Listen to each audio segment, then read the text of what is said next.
Yeah, I think that's a really fair question. And this is actually one that I get a lot is like, how do I figure out who does what in the team? Like, none of my team are user researchers, none of my team are analysts, whatever, right?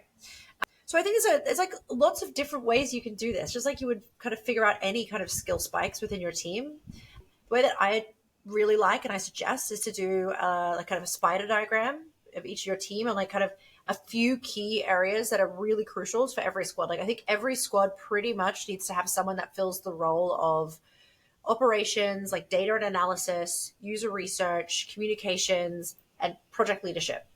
And communications could also be like design, look and feel, like the experience part of things.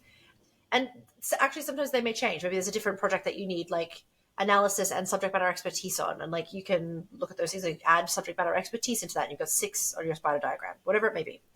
But you take like a spider diagram, and you ask everyone to fill in their spikes. Like, well, I'm really good at data analysis comparative to like the rest of the team, and maybe people usually working in this field. But I'm really terrible at comms. Like that's actually the truth for me. Like I'm a really bad comms person, which is maybe surprising since I've written a book. But anyway, that's a whole separate conversation. So I would be like, I really don't index high on comps. Like I'd have someone else in the team probably step in to do that, but I'm pretty good at like forecasting, building a model, those kinds of things. So I would say, that's my spike. I'm good at these other things. And you kind of come together in a team where you have complementary spider diagrams that you can work together on. Now, that I think is just a really easy out of the box way to have a go, first crack. And what you usually will find out the first time your team starts working on this is like whether or not that was a true reflection. And you can move people around. Like I said, squads are flexible. You can say, actually, you know what? You were really good at user research, but your analysis probably wasn't as strong as we thought it was going to be. So let's like put you into a squad with someone else that's really good at analysis, and you can work on the user research piece, and then we'll move that someone else across so that you've got a person next to you if you really want to learn that. Kind of help your team kind of develop in those ways.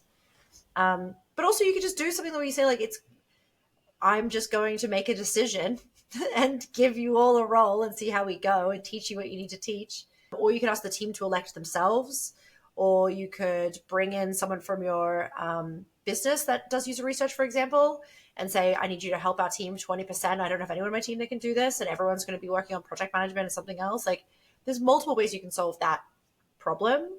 I think it's just about trying to figure out like, how do you get to a point where you feel confident about what you do have in your team, what you don't have in your team, as quickly as you can, like that learning and iterative flow. And then how do I upskill my team or hire into my team places where we just don't have that?